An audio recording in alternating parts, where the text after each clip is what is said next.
Welcome back to episode 8 of the 5-chapter rule.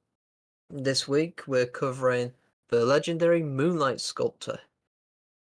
So, the brief story summary for this one is a man forsaken by the world, and the man a slave to money, and the man known as the legendary god of war, so apparently Kratos.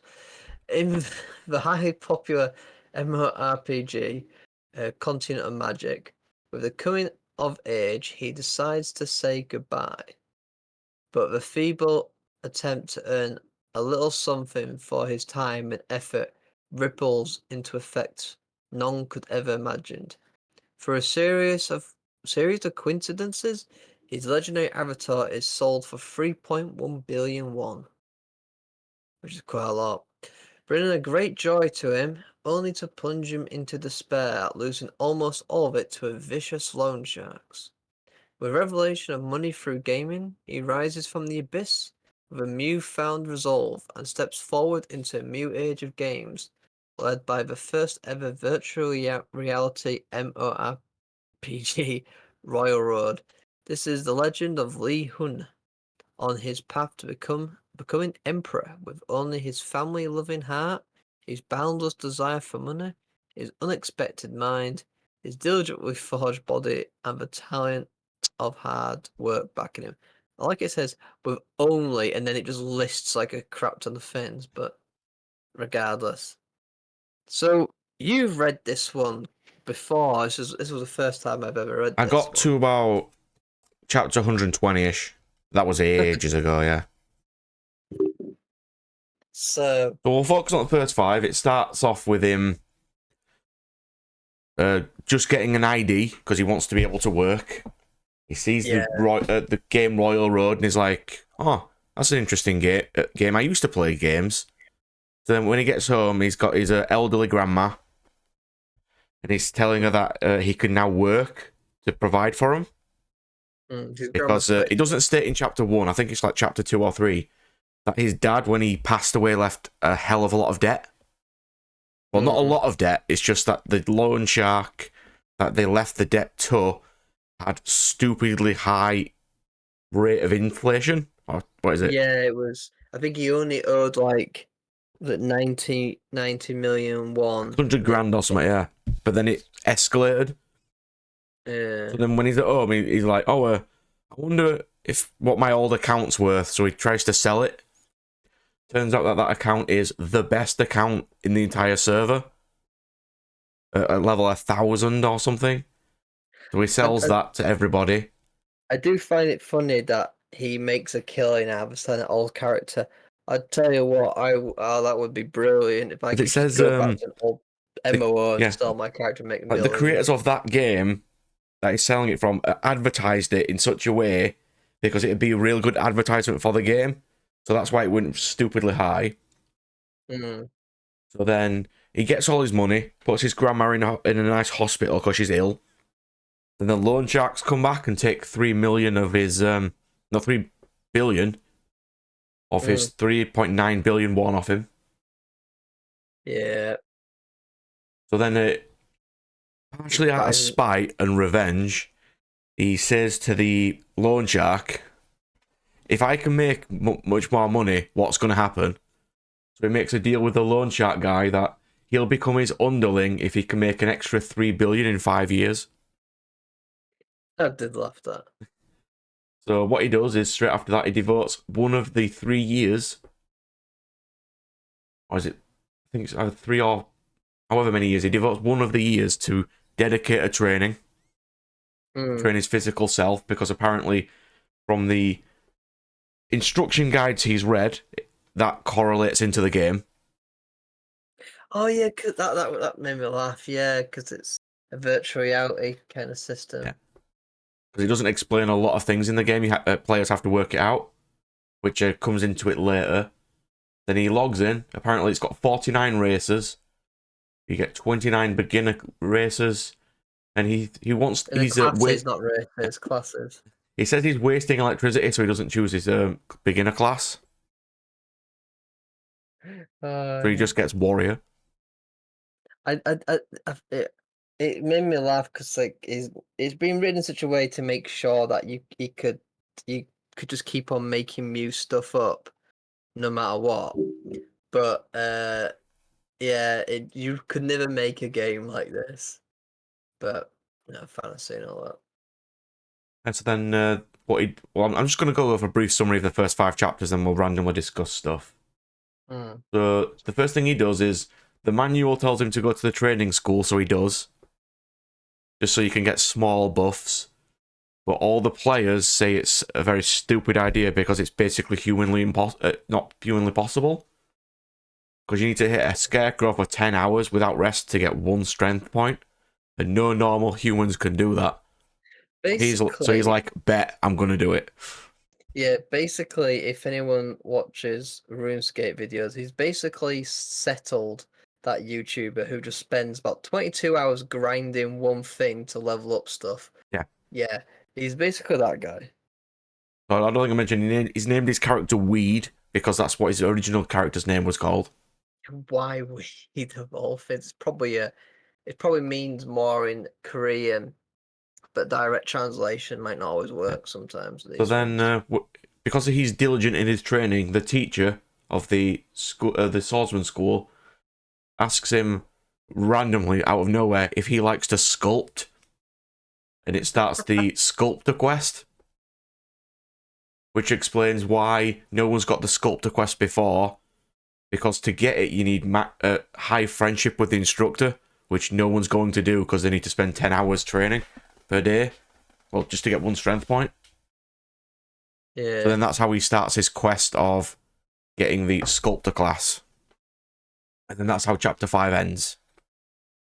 Yeah, he meets a few people. Well, Chapter 5 ends when he meets that random lady and asks her about the quest, and she's like, yeah, why the hell would I have to tell you? And then it ends. Yeah, it has a lot of like it rejects stuff quest. It's like the AI is really good in that game. Yeah, but the NPCs feel like people. There is certain points where it makes it quite clear that it's like it's a computer with only limited actions because it repeats stuff or they say certain things. Yeah. Isn't it? So that's the summary of the first 5 chapters anyway.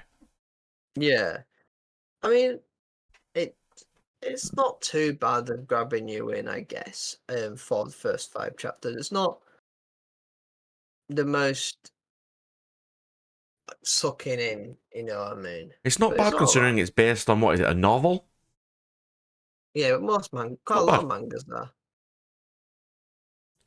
The art style was pretty nice. Well, I'll get to that a little bit down the line. So you pick the next topic then. Yeah, the next topic is characters, and we've only really got one which we've got any kind of real development in the first 5 chapters, and that's just the main guy. To me, he comes off quite level-headed, very down-to-earth guy who wishes he could just keep playing games, but knows he has to prioritize work. Well, that's pretty relatable, isn't it? Yeah, it's like when it explains that his dad's left him in debt. Yeah, you can tell why he's been doing the things he's been doing. Yeah, he's been, I guess, in the first 5 chapters, is shown to be quite emotionally strong and has quite a strong desire to protect his family, which is nice. But overall, he's a likable protagonist. Yeah, because he only accepts the bets and stuff because they don't threaten his little sister, but you can kind of tell that that's what they were planning to do. They do quite threaten his little sister. She'll pay off the debt himself. More ha ha ha ha. Yeah, we kind of get that theme. Yeah. More than that, there's not really any other characters which really get any development at this point. It is a bit of a slow burner because it needs a lot of setup. Yeah. It needs a hell of a lot of setup, this series. Hmm. So there's not a huge amount that happens in the first 5 chapters. No. So I guess we can go on to the next section, which is the art. And so for me, the art, this manga's actually really beautiful. Like, it has like a very soft stroke painterly look to it. It's sort of like a pastel drawing in a way. Pastel? It doesn't look like digital art anyway. Yeah, At least to me.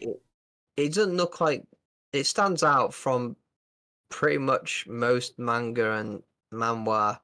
Every panel's in color, which is always nice. The characters and background, the characters and background have quite a good level of detail to them. Obviously, things that aren't important to a scene have less detail, but that's to be expected.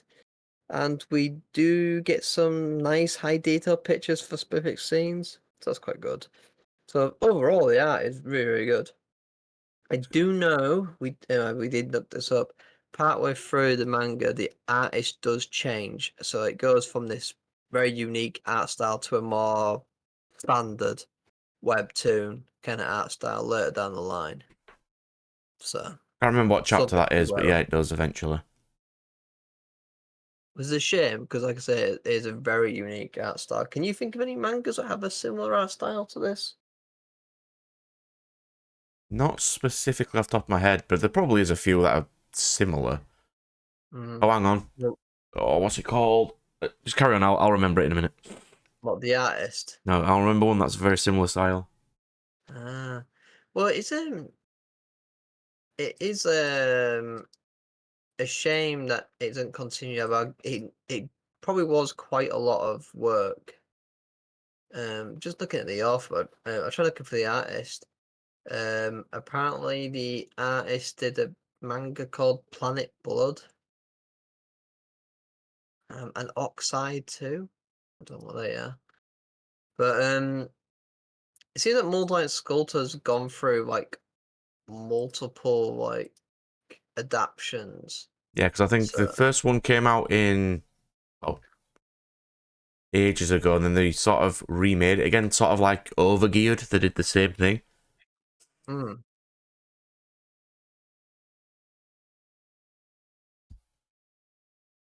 There's also apparently a chibi version of the actual not Yeah, of the there's like plot lots of as random well. stuff. Yeah, So something aware of that the art does change quite a bit and everything. Uh, so design wise, like I said, at this point we've only seen very few characters. Most of it's just in the real world, they're wearing standard real world clothes, nothing that you wouldn't see day to day. And in the virtual world, it's very much traditional medieval fantasy. Um, very real, more realistic clothing rather than their boob metal bikinis or whatever. It's very much more the traditional, realistically. and it's just showing him in The his starter noob gear at the moment. Yeah. The machines that send later virtual world give me serious Ghost in the Shell vibes. I mean, obviously we'll load up a picture for this one section where um he connects in and it very much reminds me, I think it's standalone complex or something. It looks like a pretty much a rip off that the helmet headgear to connect to the world. Probably just inspired, but yeah, I see the influence. Oh yeah, I forgot to mention that the machine to play that game is like $90,000 US. Yeah, which you wonder how many. I wonder if it's like you can use other machines, but if you use a cheaper ones, you don't get the same kind of like benefit. Maybe.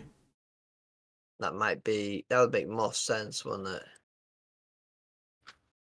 Um, so Hey, go on. other than unless you've got anything more about the design or artwork or anything. Well, not really. Not a huge amount happens in the first five that to discuss. Really, it's just the No. concept of the game itself. Like, not a lot's explained about the game. You have to learn about it yourself. There's no guides really. Mm. With words, it's about the mouth of the player discussing the things that they find out, rather than a person telling them about it. There's lots of things you can do. It's just no one knows you can do them. Yeah. So the major question here is would we read more? Well, obviously you have read more. I probably will maybe read some every now and then. I do like the art style, and it gives me a little of nostalgia for RuneScape a little bit. Just certain parts of it just remind me of RuneScape. I don't know why. Just one of those things. Other than that, I mean, have you got anything else you want to add before we close this episode off? Well, I might try rereading it again because it is technically ended right now. Because they couldn't fin because it how to put this? A serialization Serialization got issues. cancelled, and we checked how many volumes it is. It's not surprising. They wouldn't have been able to finish it regardless.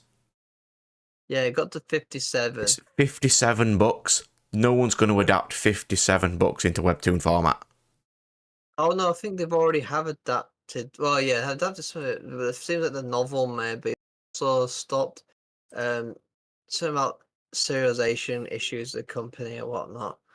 So it seems to have just hit a dead end, the end of the season or something, and never continued. Which is a shame, but there's quite a lot to read still, so Well, maybe there's tons worth to read. reading for a bit. But obviously, if you get really into it, it's obviously quite sad. I'm surprised it goes on for as long as that, to be fair. But webtoons can very quickly get quite long. So, that's the end of this episode. Next episode is Hikari no Go.